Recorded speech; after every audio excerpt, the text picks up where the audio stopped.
Father Mathews గారి సహాయంతో Gracie Johnson's గారి ఆత్మను భూతోచాటన చేసి ఆత్మశాంతి అయ్యాక పరలోకానికి పంపించాలని చేసిన ప్రయత్నంలో పీటర్కి తన తల్లిది సహజ మరణం కాదు, ఎవరో హత్య చేశారని తెలిసి తెల్లబోయాడు. ఏమంటున్నారు ఫాదర్? మా అమ్మగారిని ఎవరో చంపేశారా? అవును పీటర్, గ్రేసీ గారిది సహజ మరణం కాదు, ఎవరో పథకం ప్రకారం చంపేశారు. అంత అవసరం ఎవరికి ఉంటుంది ఫాదర్? ఆ విషయం మనతో చెప్పాలని ఇదిగో ఇందులో రాసింది, చదువు, నీకే అర్థమవుతుంది.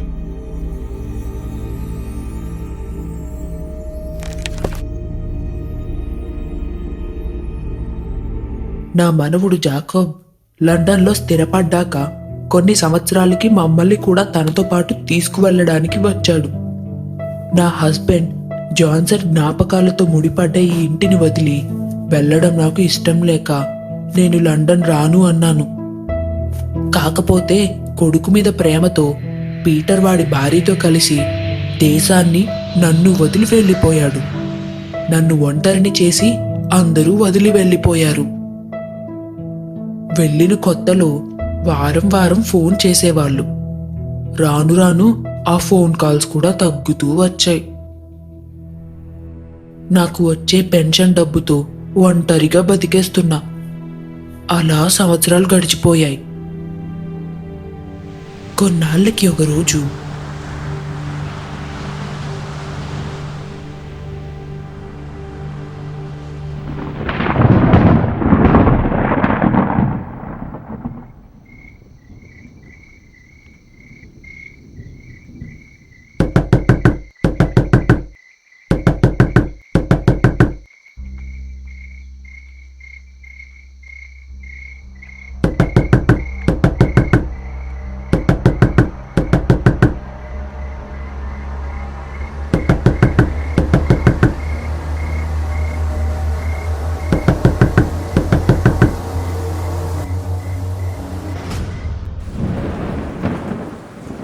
ఇదేంటి ఎవ్వరూ లేరు?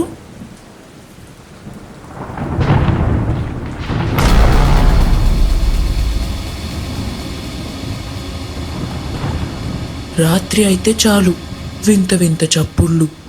కిటికీ పక్కన ఎవరో నిల్చునేవాళ్ళు. ఎవరు అని అడిగే లోపల మాయమైపోయేవాళ్ళు. నేను చర్చికి వెళ్ళి వచ్చేటప్పుడు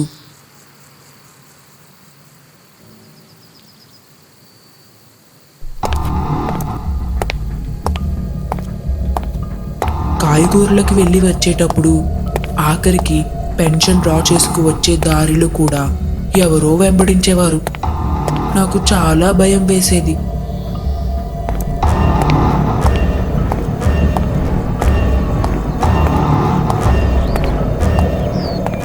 ఎవరికి చెప్పుకోను?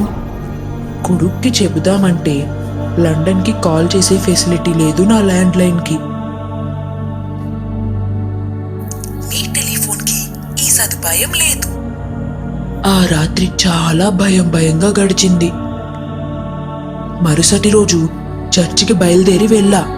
జరిగింది అంతా ఫాదర్ మాథ్యూస్ గారికి చెప్పి సహాయం అడుగుదామనుకున్నా. కానీ ఆయన ఊర్లో లేరు. చర్చి నుండి తిరిగి వస్తున్నప్పుడు కూడా నన్ను ఎవరో వెంబడించారు. ఎలాగో ఇంటికి చేరుకున్నాను.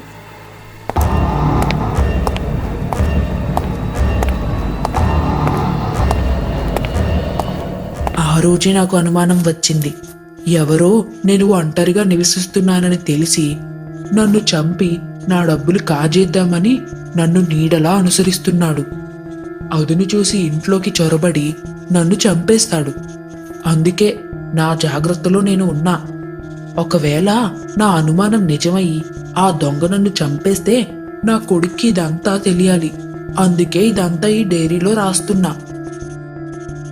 అయ్యో ఫాదర్, నేను అప్పుడప్పుడు అమ్మకి ఫోన్ చేసి ఉండుంటే అమ్మని కాపాడుకునేవాడిని. అయిపోయిన దాని గురించి విచారించి ప్రయోజనం లేదు, జరగవలసింది చూడు. అంటే నన్ను ఏం చేయమంటారు ఫాదర్? ఈ డైరీ పోలీసులకిచ్చి కంప్లైంట్ ఇవ్వు. వద్దు ఫాదర్, వద్దు. అలా చేస్తే నేను నా కొడుకు రిలేటివ్స్లో చీప్ అయిపోతాం. మా నిర్లక్ష్యం వలనే అమ్మని ఎవరో హత్య చేశారని నింద వేస్తారు. మా ఫ్యామిలీ పరువు పోతుంది. అలా అయితే హత్య చేసింది ఎవరో మనకి తెలిస్తే గాని ఆ ఆత్మకి శాంతి కలగదు. తనని హత్య చేసిన వారికి శిక్ష పడే వరకు ఆ పరుపుని వదిలి మీ అమ్మగారి ఆత్మ పోదు, పగతో రగిలిపోతుంది.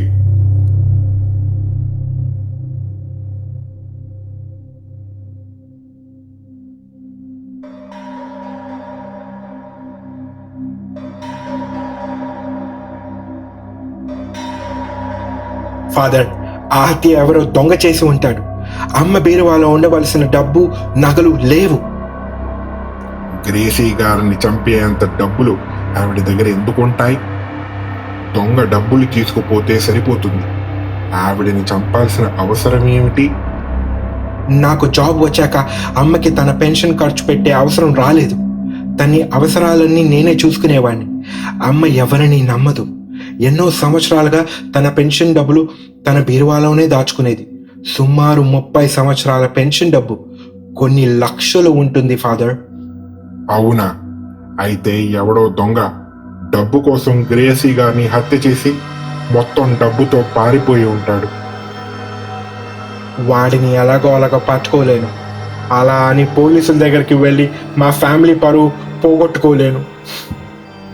సరే, అయితే ఆ పరుపులోనే ఆవిడ ఆత్మని బంధిస్తాను. పరుపును పడేసి ఆ ఇల్లు అమ్ముకుని నువ్వు లండన్ వెళ్ళిపో. In the name of God, Father, Son and Holy Spirit, I command you to leave.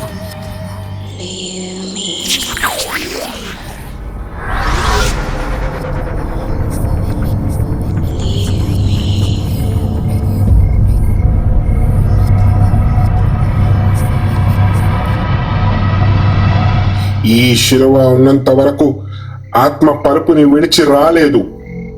ఇప్పుడు తెల్లవారిపోయింది కదా, చీకటి పట్టాక ఈ పరుపుని ఊరి అవతల పడేసే. ఇది జరిగింది. నువ్వు పరుపుతో పాటు గ్రేసీ గారి ఆత్మను కూడా ఇంటికి తీసుకువెళ్ళావు. అది నీ ఇంటిని వదలదు. ఫాదర్, మీరే ఎలా అయినా నన్ను కాపాడాలి. అవును ఫాదర్, ఆ ఇల్లు తప్ప వీడికి ఇంకా ఏమీ లేదు. మీరే ఆ ఆత్మని వదిలించాలి. అవును ఫాదర్, మీరే కాపాడాలి. ఆ దయ్యం నన్ను చంపబోయింది. కాకపోతే నా మెడలో ఈ శిలువ వలన నా దగ్గరికి రాలేదు అని చెప్పింది. చెప్పిందా? అంటే దెయ్యం నీతో మాట్లాడిందా? అవును ఫాదర్.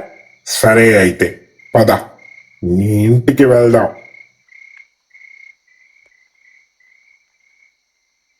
ఆ శిలువ నాకిచ్చి వెళ్ళి ఆ పరుపుపై పడుకో డేవిడ్.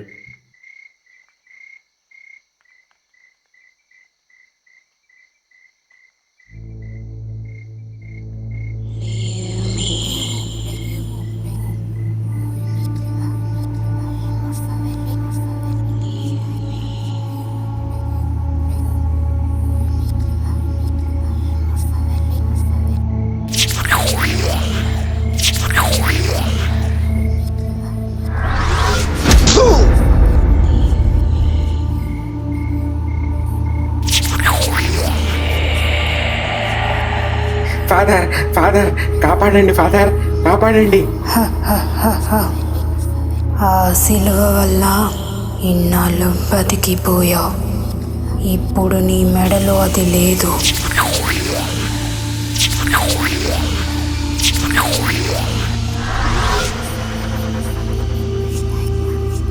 గ్రేసీ గారు, నేను ఫాదర్ మాథ్యూస్ని. దయతో వాడిని ఏమి చేయకుండా అసలు ఏం జరిగిందో నాతో చెప్పండి. మిమ్మల్ని ఎవరు హత్య చేశారు? వీడు నా పరుపుని కాజేశాడు. వీడిని చంపేస్తా. అతను అమాయకుడు. నీ పరుపు చెత్త కుప్పలో దొరికితే ఇంటికి తెచ్చుకున్నాడు. అయినా ఆఫ్టర్ ఆల్ ఆ పరుపు కోసం మీకు ఎందుకు అంత పగ? చెప్తాను. నన్ను ఎవరో వెంబడిస్తున్నారు అని, వాడికి నా దగ్గర డబ్బు ఉందని తెలిసిపోయింది అని అనుమానంతో జాగ్రత్త పడ్డాను. కాకపోతే బీరువాలో ఉన్న డబ్బు ఎక్కడ జాగ్రత్తగా దాచాలో అర్థం కాలేదు. అందుకని నేను పడుకునే పరుపులో దాచాను.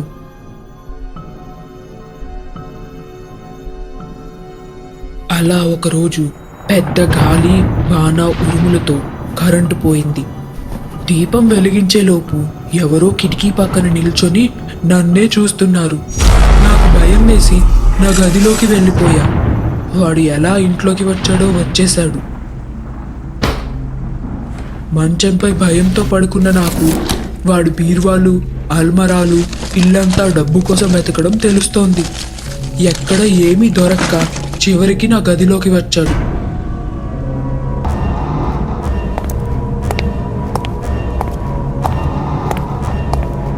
డబ్బులు ఎక్కడ దాచావో చెప్పు, లేకపోతే చంపేస్తా. నా దగ్గర డబ్బులు లేవు.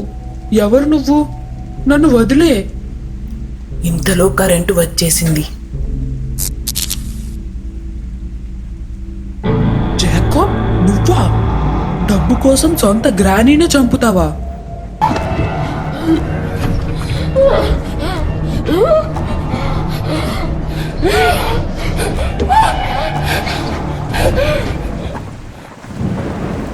సారీ గ్రాని, సారీ. ఏం చెయ్యాలో తెలియని కంగారులో చంపేశా. లండన్లో కెసినోస్లో జూదం ఆడి చాలా డబ్బులు పోగొట్టుకున్నాను. అప్పులు పాలయ్యా. లండన్లో కొన్న ఇల్లు కూడా బ్యాంకులో లోన్లో పెట్టా. ఇంకా అన్నీ మానేసి బుద్ధిగా జాబ్ చేస్తున్నా. కానీ బ్యాంకు వాళ్ళు అప్పు తీర్చమని ప్రెషర్ తెచ్చేసరికి నన్ను సేవ్ చేయగలిగింది నువ్వు ఒక్కదానివేనని ఎవరికీ తెలియకుండా ఇండియా వచ్చా. టైం చూసి నా కష్టం చెప్పి నేను హెల్ప్ అడుగుదాం అనుకున్నా. కానీ నా ఫెయిల్యూర్ నీకు చెప్పలేక దొంగతనం చేద్దామని స్పేర్ కీతో ఇంట్లోకి వచ్చా. నేనే దొంగ అని నీకు తెలిసింది. నువ్వు ఆ విషయం నాన్నకి చెప్తావేమో అని నా పరువు పోతుందని నేను భయపడ్డా. అందుకే చంపేశా. ఎలాగో డబ్బు దొరకలేదు, నువ్వు చచ్చిపోయావు. కాబట్టి ఈ ఇల్లు అమ్మేసి నాన్న ఆ డబ్బు నాకు ఇస్తాడు. ఆ మనీతో బ్యాంక్ లోన్ తీర్చేసి లోన్లో ఉన్న నా ఇల్లు కూడా కాపాడుకుంటా. సారీ గ్రాని. జాకోబ్ ఇల్లంతా వెతికాడు. కానీ నేను పడుకున్న పరుపులో డబ్బు ఉందని తెలియక నన్ను అలానే వదిలేసి వెళ్ళిపోయాడు. వాడు నన్ను చంపకుండా వాడి కష్టం చెప్తే నేనే ఆ డబ్బు అంతా వాడికి ఇచ్చేదాన్ని. నా మనవుడి కన్నా నాకు డబ్బు ఏమీ ఎక్కువ కాదు కదా. ఇదంతా తెలియని నా కొడుకు ఇండియా వచ్చి నేను ఎలా చనిపోయానో తెలుసుకోకుండానే ఇల్లు అమ్మేసి ఓల్డేజ్ హోమ్కి ఆ డబ్బు డొనేట్ చేసి డబ్బు ఉన్న ఆ పరుపుని దెయ్యం అనుకుని చెత్త కుప్పలో పడేసి వెళ్ళిపోయాడు. పాపం డేవిడ్ ఆ పరుపుతో పాటు నన్ను కూడా ఇంటికి తెచ్చుకున్నాడు. డేవిడ్ అమాయకుడు అని నాకు తెలుసు. కాకపోతే పరుపులో డబ్బు ఉందని వాడికి ఎక్కడ తెలిసిపోతుందో అని వాడిని భయపెట్టి పారిపోయేలా చేశాను. ఆ డబ్బులు నా మనవుడు జాకోబ్కి మాత్రమే చెందాలి. మిమ్మల్ని చంపిన వాడికి ఆ డబ్బులు ఇస్తారా? అవును, డబ్బులు లేక సొంత ఇల్లు అమ్ముకోవాల్సి వస్తే మనసుకి చాలా కష్టంగా ఉంటుంది. పీటర్ నా ఇంటిని అమ్మిన డబ్బుతో జాకోబ్ బ్యాంక్ లోన్ తీర్చేసి ఇల్లు నిలబెట్టుకుందాం అనుకున్నాడు. కానీ కొడుకు అప్పుల్లో ఉన్నాడని తెలియని పీటర్ ఆ డబ్బుని ఓల్డేజ్ హోమ్కి డొనేట్ చేసేశాడు. అక్కడ పీటర్ ఇంకా అప్పుల్లోనే ఉన్నాడు. ఫాదర్, ఈ డబ్బులు వాడికి చేరేలా చెయ్యండి. డేవిడ్ అమాయకుడని తెలిసి కూడా పరుపుని పడేస్తే మళ్ళీ వాడి ఇంటికి ఎందుకు వచ్చారు గ్రేసీ గారు? చెత్త కుప్పలో ఉంటే పరుపులో డబ్బులు సేఫ్ కాదు. పైగా వాడి మెడలో మంత్రించిన సిలువ వల్ల నేను వాడికి కనిపిస్తున్నా, వాడితో మాట్లాడగలుగుతున్నా. వాడి ద్వారాగా జాకోబ్కి నా డబ్బు చేరేలా చేద్దామనుకున్నా. అందుకే వాడి ఇంటికి వచ్చా. సరే, ఎక్కడైనా మీరు ఆ పరుపు పైన మమకారం వదిలి పరలోకం చేరుకోండి.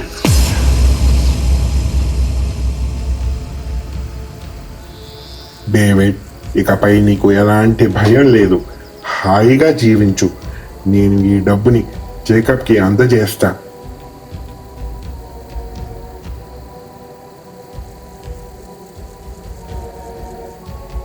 ఈ గ్రేసీ జాన్సన్ ఏంటో, క్లాక్ టవర్ ఏంటో, పరుపులో శవం ఏంటో నా కర్మ కాకపోతే అయినా ఈ ఫాదర్ ఆ డబ్బుల్ని జేకబ్ ఇస్తాడో లేదో. ఆ డబ్బు నా మనవడు జాకబ్కి చేరకపోతే మళ్ళీ వస్తా. జాగ్రత్త జాగ్రత్త జాగ్రత్త జాగ్రత్త. మళ్ళీ వస్తావా? అమ్మ బాబోయ్!